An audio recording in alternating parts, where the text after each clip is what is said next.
नमस्ते दोस्तों, चलिए शुरू करते हैं इस हफ्ते की सबसे तेज, मजेदार और जानदार अपडेट के साथ इंफ्रा, बिजनेस और मोबाइल की दुनिया से। अगर हफ्ते भर आप ऑफिस ब्रेक या बसालस में बिजी थे और अपडेट छूट गए तो घबराए मत। इंफ्रा की जमीन से आसमान तक की खबरें लेकर आ रही है मीरा। बिजनेस के नुकसान और निवेश को डिकोड करेंगे अभिनव, और मोबाइल लॉन्चर्स की दुनिया में धमाके करेंगे मनन। तो बकल अप, क्योंकि अब शुरू होता है हमारा no filter weekly ride infotainment वाली रफ्तार में। Let's go. लेंसकार्ट को आखिरकार सेबी से आईपीओ की मंजूरी मिल गई है।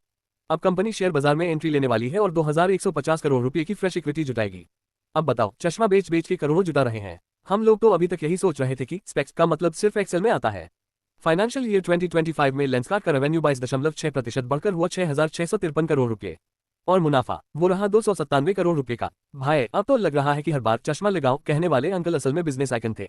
अब आते हैं कैशिफाई पर, जो पुराना फोन बेचकर नया कमाने की कोशिश कर रहे हैं। फाइनेंशियल ईयर 2025 में कंपनी का ऑपरेटिंग रेवेन्यू 17.2% बढ़कर 1,096 करोड़ रुपए हो गया। और अच्छी बात यह रही कि घाटा 80.2% कम हो गया, अब सिर्फ 10.5 करोड़ का नुकसान। कैशिफाई की EBITDA मार्जिन रही -2.14% और रिटर्न ऑन कैपिटल एम्प्लॉयड रहा -10.28%। और भाई, कंपनी को हर 1 रुपया कमाने के लिए 1 रुपये 3 पैसे खर्च करने पड़ते हैं। मतलब हम घाटे में नहीं है, ये बोलने के लिए भी कंपनी को खर्चा करना पड़ता है। अब सुनिए एल ऑरिल इंडिया की खबर। फाइनेंशियल ईयर 2025 में इनका ऑपरेटिंग रेवेन्यू 6.3% बढ़कर 5,925 करोड़ रुपए हो गया और प्रॉफिट 22.7% बढ़कर पहुंच गया 597.5 करोड़ रुपए। भाई, ये तो कंपनी कम और ब्यूटी पार्लर विद कैलकुलेटर ज्यादा लग रही है। इनकी EBITDA मार्जिन रही 15.57% और रिटर्न ऑन कैपिटल एम्प्लॉयड 86.85%। और खर्च का हिसाब किताब ऐसा है कि हर 1 रुपये कमाने में सिर्फ 87 पैसे खर्च होते हैं। मतलब पैसा भी बना रहे हैं और मेकअप भी टिक रहा है, बिकॉज देयर वर्थ इट। अब क्लियर ट्रिप की फ्लाइट पे चलते हैं। फाइनेंशियल ईयर 2025 में कंपनी का नेट ऑपरेटिंग रेवेन्यू यानी डिस्काउंट और कैशबैक कटौती के बाद बची कमाई रही 169.3 करोड़ रुपए, जो कि 69.8% की ग्रोथ है। लेकिन सुनो, कंपनी ने कुल 608.2 करोड़ रुपए डिस्काउंट और कैशबैक में खर्च किए हैं। हाँ, ये वही रकम है जो ग्राहक खुश रखने में लगी है। और कंपनी का नेट लॉस रहा 651 करोड़ रुपए का। पिछले साल से 19.7% कम हुआ है, पर घाटा अभी भी बड़े लेवल पर हो रहा है। EBITDA मार्जिन -334.78% है। और खर्च की बात करें तो कंपनी हर 1 रुपये कमाने के लिए 5 रुपये 23 पैसे उड़ा देती है। अब चलते हैं एक्टो बेवरेजेस की ओर, जो पेपर बोट ड्रिंक्स बनाते हैं। फाइनेंशियल ईयर 2025 में कंपनी का रेवेन्यू 16.3% बढ़कर 668.28 करोड़ रुपए हुआ और घाटा 24.2% कम होकर 48.25 करोड़ रुपए रह गया। धीरे धीरे नाव किनारे की ओर बढ़ रही है, लेकिन अभी भी EBITDA मार्जिन -3.86% है, रिटर्न ऑन कैपिटल एम्प्लॉयड -14% और खर्च ऐसा है कि हर 1 रुपये कमाने के लिए 1 रुपये 7 पैसे खर्च होते हैं। मतलब हर पेपर बोट में थोड़ा थोड़ा लीक हो रहा है। बैटरी स्मार्ट, जो बैटरी स्वैपिंग नेटवर्क चलाते हैं, उनका फाइनेंशियल ईयर 2025 का रेवेन्यू 51.8% बढ़कर 249 करोड़ रुपए हो गया। अब तक तो सब अच्छा लग रहा था, लेकिन नुकसान 92.9% बढ़कर 27 करोड़ रुपए तक पहुंच गया। रेस फाइनेंशियल सर्विसेज, जो धन प्लेटफॉर्म चलाते हैं, इंडिया के नए यूनिकॉर्न बन गए हैं। इन्होंने $120 मिलियन की फंडिंग ली है और अब कंपनी की वैल्यू हो गई है करीब $1.2 बिलियन। फाइनेंशियल ईयर 2025 में कंपनी का रेवेन्यू रहा 900 करोड़ रुपए। भाई, नाम धन रखा था और अब सच में धन आ गया। अब बात करते हैं कवरस्टैक की। ये एक डिजिटल इंश्योरेंस B2B प्लेटफॉर्म है। अब ये 95.7 करोड़ रुपए की नई फंडिंग राउंड कर रहे हैं, जिसमें कंपनी की पोस्ट मनी वैल्यूएशन 476 करोड़ रुपए मानी जा रही है। और फाइनेंशियल ईयर 2025 में कंपनी का घाटा रहा 11.87 करोड़ रुपए। ग्रे लैब्स AI एक वॉइस AI प्लेटफॉर्म है जो कस्टमर इंटरेक्शन को स्मार्ट बना रहा है। इन्होंने अभी सीरीज ए राउंड में 85 करोड़ रुपए जुटाए हैं और ये पैसा टीम बढ़ाने, मार्केट एक्सपेंड करने और R&D पर खर्च होगा। भाई, इंसान अब भी हेलो हेलो सुनाई दे रहा है, पूछ रहा है, और मशीन बोल रही है, press 9 to talk to my AI cousin. Art of time, India का लीडिंग लग्जरी वॉच रिटेलर, इन्होंने 175 करोड़ रुपए की नई फंडिंग ली है। ये पैसा नए स्टॉक खोलने, प्रोडक्ट्स बढ़ाने, टीम और R&D में लगाया जाएगा। और भाई, जब घड़ी वाले खुद टाइम पे इतना कमा रहे हैं तो अब कहना पड़ेगा time is literally money. Affluence AI एक ऐसा इंटेलिजेंस प्लेटफॉर्म जो ब्रांड्स को एफ्लुएंट कस्टमर से कनेक्ट करने में मदद करता है। इन्होंने 3 करोड़ रुपए की प्रीसीड फंडिंग ली है। ये पैसा प्रोडक्ट और टेक्नोलॉजी डेवलपमेंट, टीम और मार्केट एक्सपेंशन में जाएगा। अब आते हैं क्विक फंडिंग हेडलाइंस पर। Fasten your seat belt, startup वाली स्पीड से पढ़ते हैं। इकोएक्स, जो एक सस्टेनेबल वेस्ट मैनेजमेंट स्टार्टअप है, इन्होंने $4 मिलियन की फंडिंग ली है। नवटा सप्लाई चेन सोल्यूशंस, एक टेक बेस्ड लॉजिस्टिक्स कंपनी, इन्होंने 13.5 करोड़ रुपए उठाए। प्लाजा, जो एक क्विक मेडिसिन डिलीवरी स्टार्टअप है, इन्होंने $1.4 मिलियन जुटाए। रगा फिनटेक, एक रूरल फोकस्ड फिनटेक प्लेटफॉर्म, इन्होंने $5 मिलियन की फंडिंग ली है। अनमंत, जो एक डिफेंस टेक्नोलॉजी स्टार्टअप है, इन्होंने $2 मिलियन की फंडिंग जुटाए। क्लेमेटी AI, जो एक क्लाइमेट और मार्केटिंग टेक कंपनी है, इन्हें भी $2 मिलियन की फंडिंग मिली है। सुपर फैम, एक फैमिली मैनेजमेंट प्लेटफॉर्म, इन्होंने $4 लाख उठाए। चेन्नई मेट्रो रेल लिमिटेड नवंबर से शुरू करने जा रहा है अपना सबसे कॉम्प्लेक्स टनलिंग ऑपरेशन और लोकेशन है थिरुवनमियूर से इंदिरा नगर के बीच। ये हिस्सा माना जा रहा है कॉरिडोर 3 का सबसे टेक्निकल और डिमांडिंग पार्ट, जो माधवरम से शिपको तक जाएगा, वो भी अड्यार के रास्ते। अब मुंबई की बारी, और भाई साहब, मेट्रो लाइन 3 एक्वा लाइन का फाइनल स्ट्रेच आखिरकार खुलने वाला है 8 अक्टूबर को। साइंस म्यूजियम से कफ परेड तक के इस हिस्से में मिलेंगे आपको Mumbai central, Girgaon, Chhatrapati Shivaji Maharaj terminus, CSMT, Hutatma Chowk और चर्च गेट जैसे हैवी ड्यूटी स्टेशन। मतलब अब विरार वाली ट्रेन पकड़ने के लिए दौड़ने की जरूरत नहीं, मेट्रो बोलेगी आओ राजा, एसी रेडी है। इधर महाराष्ट्र सरकार भी फुल स्पीड में है। ट्रांसपोर्ट मिनिस्टर साहब ने एक रिव्यू मीटिंग ली एमएमआरडीए के अधिकारियों के साथ। उन्होंने मेट्रो लाइन 9 जो दहिसर ईस्ट से मीरा भाईंदर तक जाती है उसे 15 दिसंबर 2025 तक कंप्लीट करने को कहा। और मेट्रो लाइन 4 कसरवदावली से भक्तिपाक वडाला उसकी डेडलाइन है 31 दिसंबर 2025। अब देखना यह है कि मेट्रो पहले चलती है या कंट्रैक्टर्स न्यू ईयर की छुट्टी पर निकल लेते हैं। कानपुर मेट्रो की बात करें तो कॉरिडोर 2 जो रावतपुर रेलवे स्टेशन से जोरली तक जाएगा, वहां इलेक्ट्रिकल और मैकेनिकल सिस्टम की टेंडर में एफकन इंडिया सबसे लोएस्ट बिडर बनकर उभरा है। ये लाइन 8 स्टेशनों से होकर गुजरेगी। कानपुर वाले अब कहेंगे अब हमारे पास मेट्रो भी है। और स्टिल सबसे फेमस चीज पान की दुकान। पटना मेट्रो वालों ने भी कमाल कर दिया, चीफ मिनिस्टर जी ने खुद प्रायोरिटी कॉरिडोर का उद्घाटन कर दिया है। ये कॉरिडोर ब्लू लाइन का हिस्सा है और ISBT, 0 माइल और भूतनाथ को जोड़ता है। बेंगलुरु सबर्बन रेलवे प्रोजेक्ट में थोड़ी हलचल मची हुई है। कॉरिडोर 2 जिसे मल्लीज लाइन कहा जाता है, बेनीगनहल्ली से चिक्कबनगुरा तक जाने वाला हिस्सा, उसके बचे हुए सिविल वर्क्स के लिए अब नई टेंडर्स निकाली जाएंगी क्योंकि लार्सन एंड टूब्रो ने प्रोजेक्ट से हाथ खींच लिए हैं। लार्सन एंड टूब्रो बोले हमसे ना हो पाएगा और रेल वाले बोले चलो भाई नया दूल्हा ढूंढते हैं। अब बुलेट ट्रेन वालों की भी सुन लो। महाराष्ट्र के डेप्यूटी चीफ मिनिस्टर ने आदेश दिया है कि आने वाले महाट्रेडी रेलवे स्टेशन को सीमलेसली कनेक्ट किया जाए थाने, कोपर और टालोजा मेट्रो स्टेशन से। ये पूरा setup Mumbai Ahmedabad bullet train route का एक क्रिटिकल नोड बनने वाला है। मतलब बुलेट ट्रेन आएगी इतनी तेज कि अगर आप स्टेशन ढूंढते रहे तो ट्रेन 2 बार वापस आ जाएगी। अब आते हैं एक्सप्रेसवे वाली स्पीड पर। Nagpur Gondia access control expressway को महाराष्ट्र सरकार ने ऑफिशियली ग्रीन सिग्नल दे दिया है। इसकी लागत है 3162.18 करोड़ रुपए और ये एक्सप्रेसवे भंडारा, तरोडा लिंक और गोंदिया बाईपास को जोड़ेगा। राजस्थान के चीफ मिनिस्टर ने ग्रीन फ्लैग दिखाई है 128 नई ब्लू लाइन बसेस को। ये बसें Rajasthan state road transport corporation यानी RSRTC की होंगी और ये बसेस बनती है पूरे 23 डिपोज में। अब सुनिए छत्तीसगढ़ की धमाकेदार खबर। वहां national highways authority of India ने पूरा कर लिया है पहला नेशनल हाईवे टनल, वो भी सिर्फ 12 महीनों में।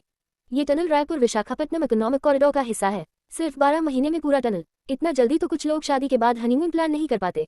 Delhi Panipat regional rapid transit system का भी काम शुरू हो गया है। फिलहाल प्री कंस्ट्रक्शन वर्क चालू है। इस रूट में नरेला, सोनीपत, कन्नौर और समालखा जैसे स्टेशन शामिल हैं और ये सिस्टम भारत के हाई स्पीड नमो भारत ट्रेन नेटवर्क का हिस्सा है। मतलब अब पानीपत जाना होगा इतना फास्ट कि रास्ते में तो बस एक सेल्फी ही ले पाओगे, वो भी ब्लर। और आखिर में तमिलनाडु के चीफ मिनिस्टर ने कई डेवलपमेंट और वेलफेयर स्कीम्स का उद्घाटन किया है, जैसे ट्राइबल हॉस्टल्स और स्कूल्स के लिए 26 vehicles, 25 ambulances, 20 mobile medical units, 772 नए घर रेफ्यूजीज के लिए और रिहेबिलिटेशन कैंप्स में बेसिक सुविधाएं। कुल बजट 64.46 करोड़ रुपए। यानी तमिलनाडु ने कहा सोशल वर्क ऐसा करो कि लोग बोले ये तो गवर्नमेंट नहीं फुल टाइम NGO है। सबसे पहले नाम आता है OnePlus 15 का। नया रूमर ये कह रहा है कि इसका ग्लोबल अनाउंसमेंट 13 अक्टूबर को हो सकता है और जो स्पेसिफिकेशन लीक हुए हैं सुन के दिल कह रहा है बस कर पगले, रुलाएगा क्या। 6.5 इंच की डिस्प्ले, 165 हर्ट्ज का रिफ्रेश रेट, प्रोसेसर होगा स्नैपड्रैगन 8 Elite Gen 5 और बैटरी भाई साहब पूरे 7300 मिलीएम्प पावर की। कैमरा सेटअप 3 कैमरे, तीनों 50 मेगापिक्सल के। भाई ये फोन है या DSLR की फैक्ट्री। अब आते हैं Redmi के 90 Pro और इसके global cousin Poco F8 Ultra पर। कैमरा स्पेसिफिकेशन ऐसे हैं जैसे किसी फिल्म का DP खुद फोन में बैठा हो। सेम कैमरा यूज हो रहा है जो Xiaomi 17 में था, जिसमें OIS, सैमसंग का आइसोसेल सेंसर, 2.5 से 3x का टेलीफोटो पेरिस्कोप कैमरा और 50 मेगापिक्सल का अल्ट्रा वाइड। मतलब इतना जूम की पड़ोसी के घर की मच्छर तक गिन लोगे। अब थोड़ा बजट साइड पे आते हैं Moto G06 पावर। ये लॉन्च हो रहा है 7 अक्टूबर को। प्रोसेसर मिलेगा Helio G81 Extreme। डिस्प्ले है 6.88 इंच, बैटरी है 7000 मिलीएम्प पावर। कैमरा है 50 मेगापिक्सल का पीछे और 8 मेगापिक्सल सेल्फी के लिए। ठीक है भाई, जितनी कीमत उतनी सेल्फी।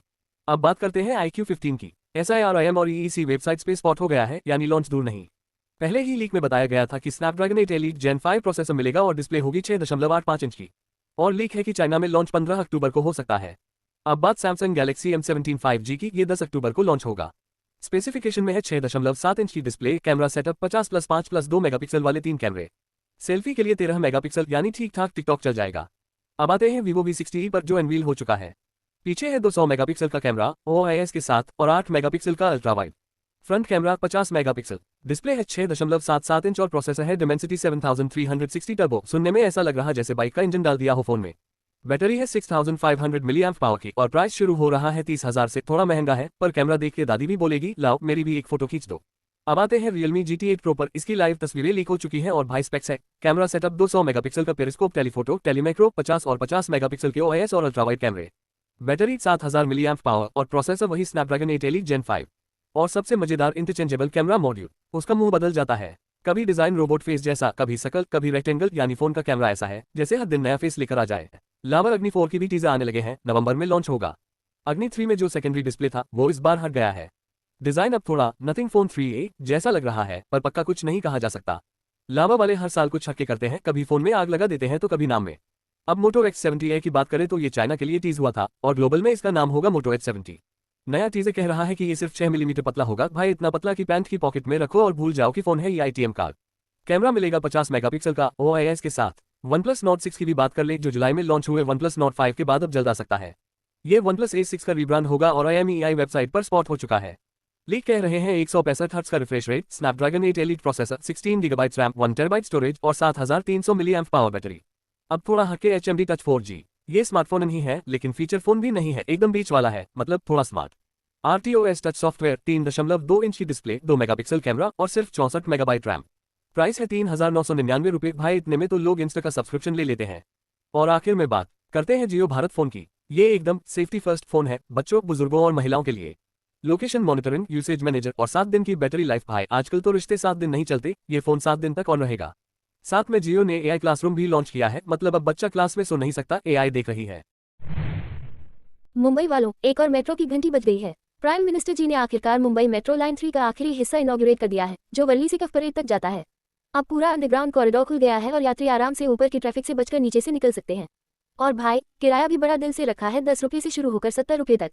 अब चलते हैं गुजरात की तरफ, जहां सूरत मेट्रो रेल प्रोजेक्ट में भी तेजी आ गई है। DB इंजीनियरिंग एंड कंसल्टिंग ने Gujarat metro rail corporation limited के साथ एक कॉन्ट्रैक्ट साइन किया है फेज 1 के लिए। इसमें 2 कॉरिडोर शामिल हैं, सार्थना से ड्रीम सिटी और भेसन से सरोली। ड्रीम सिटी सुनकर ऐसा लग रहा है जैसे मेट्रो से डिज्नीलैंड जा रहे हों, लेकिन भाई असल में मेट्रो है ये। आप चलते हैं कोकोनट वाटर और फिल्टर कॉफी की धरती केरल। चीफ मिनिस्टर जी ने स्टेट असेंबली में बताया कि तिरुवनंतपुरम और कोरिकोड में जो नई मेट्रो रेल प्रोजेक्ट्स बनने वाली हैं, उनको कोची मेट्रो रेल लिमिटेड ही संभालेगा। और डिटेल्ड प्रोजेक्ट रिपोर्ट यानी DPR भी जल्द ही फाइनल होने वाली है। DPR का नाम सुनते ही ऐसा लगता है जैसे कोई गुप्त डोसिया खोलने जा रहे हैं, लेकिन असल में ये मेट्रो का ब्लूप्रिंट है। अब सुनिए रेलवे के ट्रैक्स की महाकथा। Cabinet committee on economic affairs, जिसकी अध्यक्षता प्राइम मिनिस्टर जी ने खुद की, उन्होंने 4 बड़े मल्टी ट्रैकिंग रेलवे प्रोजेक्ट्स को मंजूरी दे दी है। वर्धा भुसावल, गोंदिया डोंगरगढ़, वडोदरा रतलाम और इटारसी भोपाल बिना। और भाई ये कोई छोटी मोटी बात नहीं है, कुल निवेश है लगभग 24,634 करोड़ रुपए।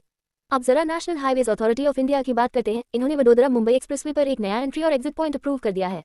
ये अब नेशनल हाईवे 64 के डांडीपात से कुनगाम गांव अंकलेश्वर के पास जोड़ा जाएगा। अब भाई हाईवे पर चढ़ने और उतरने के लिए ट्रेजर मैप की जरूरत नहीं पड़ेगी। और अब big breaking, prime minister ji ने नवी मुंबई इंटरनेशनल एयरपोर्ट का फेज 1 इनॉग्रेट कर दिया है। ये एक लैंडमार्क ग्रीनफील्ड प्रोजेक्ट है जो करीब 19,650 करोड़ रुपए में बना है और सिर्फ कुछ ही हफ्तों में डोमेस्टिक ऑपरेशन शुरू हो जाएंगे। अब नवी मुंबई से भी उड़ान भरना होगा पॉसिबल। ट्रैफिक को बाय बाय कहो और सीधा स्काई को हाई। एयरपोर्ट के साथ साथ सिडको यानी city and industrial development corporation भी मूड में है। ये लोग नवी मुंबई एरोसिटी के लिए मास्टर प्लान पे काम कर रहे हैं, जो अगले 3 महीने में फाइनल हो जाएगा। इसमें होगा सब कुछ, रेजिडेंशियल, कमर्शियल, रिटेल, इंडस्ट्रियल और साथ में एडुसिटी, मेडिसिटी और इंटरनेशनल कॉर्पोरेट पार्क भी। एकदम 5 in 1 कॉम्बो ऑफर। बस अगर वेडिंग लॉन भी जोड़ दे तो पूरा शादी का सेटअप वही बन जाएगा। अब बात करते हैं गंगा किनारे एक्सप्रेसवे की। गंगा एक्सप्रेसवे जो मेरठ से प्रयागराज तक जाएगा, वो भी अब रफ्तार पकड़ रहा है। पूरा प्रोजेक्ट 594 किलोमीटर लंबा है और इसका शुरुआती 130 किलोमीटर का स्ट्रेच मेरठ से बदायूं तक नवंबर में ट्रैफिक के लिए खुलने वाला है। तो भाई अब मेरठ से प्रयागराज की यात्रा होगी एक्सप्रेस, ना जाम ना ढाबा ढूंढने की tension. Ministry of road transport and highways ने भी कमाल कर दिया है। संगम रोपवे प्रोजेक्ट जो कई दिनों से अटका हुआ था, अब उसकी सारी रुकावटें दूर कर दी गई हैं और कंस्ट्रक्शन की जिम्मेदारी दी गई है national highway logistics management limited को। ये रोपवे लाल सड़क और काली सड़क के बीच बनेगा और लागत है 210 करोड़ रुपए। नाम सुन के लग रहा है जैसे कोई मावल की नई मूवी शूट हो रही हो, द सड़क सागा। आप चलते हैं पंजाब के और मोहाली कुराली बाईपास, जो चंडीगढ़ अंबाला ग्रीनफील्ड एक्सप्रेसवे का हिस्सा है, वो नवंबर के अंत तक बनकर तैयार हो जाएगा। पैकेज 1 IT सिटी चौक से लेकर अंबाला तक इसका कंप्लीशन डेट है 31 मार्च 2026। और पैकेज 2 यानी मोहाली कुराली स्ट्रेच, वो तो भाई 97% कंप्लीट हो चुका है।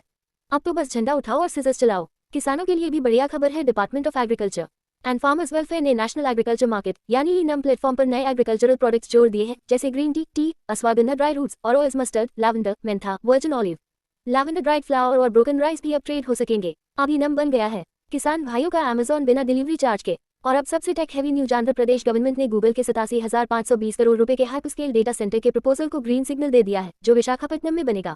अब गूगल को भी समझ आ गया है सारा डेटा इंडिया में ही है, वो भी HD क्वालिटी में। इतना बड़ा डेटा सेंटर बनेगा कि यूट्यूब भी बोलेगा भाई थोड़ी जगह दे दे। लीना पावर टेक इंजीनियर्स को बड़ी खुशखबरी मिली है। इनको Mumbai metropolitan region development authority की तरफ से लेटर ऑफ एक्सेप्टेंस मिल गया है। अब भाई ये लोग मुंबई मेट्रो रेड लाइन के इलेक्ट्रिकल काम का ठेका संभालेंगे। रेड लाइन में लाइन 9 जो दहिसर ईस्ट से मीरा भाईंदर तक जाती है और लाइन 7A जो गुंदवली यानी अंधेरी ईस्ट से सीधे छत्रपति शिवाजी महाराज इंटरनेशनल एयरपोर्ट तक जाएगी, दोनों शामिल हैं। समझो मेट्रो भी अब कनेक्ट द डॉट्स खेल रहा है। वैसे इतनी लाइनें देखकर लगता है मेट्रो वालों को भी नेटफ्लिक्स की सीरीज बनाने का मन होगा। Metro connections, drama on rails. Kanpur metro project ने भी बड़ी माइलस्टोन अचीव कर ली है। यहाँ कानपुर सेंट्रल स्टेशन के नीचे टनल बोरिंग मशीन यानी TBMC टनलिंग का काम पूरा हो गया है। ये टनल कानपुर मेट्रो लाइन 1 में है जो IIT कानपुर से नौबस्ता तक जाएगी। वैसे सोचो मेट्रो वालों की ये टनलिंग इतनी डीप है कि कम्यूटर्स की बातें एको हो रही हो, कहाँ आ गए भाई, सिग्नल कहाँ है। इंदौर मेट्रो भी पीछे नहीं है बल्कि काफी आगे निकल गया है। Madhya Pradesh metro rail corporation ने यहाँ ट्रायल रन भी करवा लिया। SC03 स्टेशन से लेकर मालविया नगर चौराहा स्टेशन तक। ये ट्रायल इंदौर मेट्रो की येलो लाइन पर हुआ जो Palasia railway station, Rajwada airport, Bhawarsala MR10 Palasia ring line को जोड़ती है। अब बड़ी खबर, रेलवे मिनिस्टर जी ने खुद कहा है कि इंडिया की पहली बुलेट ट्रेन अगस्त 2027 में दौड़ने लगेगी और ये जो प्रोजेक्ट है वो गुजरात डिवीजन में फुल स्पीड में काम कर रहा है। मिनिस्टर जी ने ये भी कहा कि थाने तक सर्विस 2028 में पहुंचेगी और मुंबई में 2029 तक। इतनी तेज कि अगर आप चाय पीते रहो तो ट्रेन स्टेशन तक पहुंच चुकी होगी और आपको पीछे छोड़ जाएगी।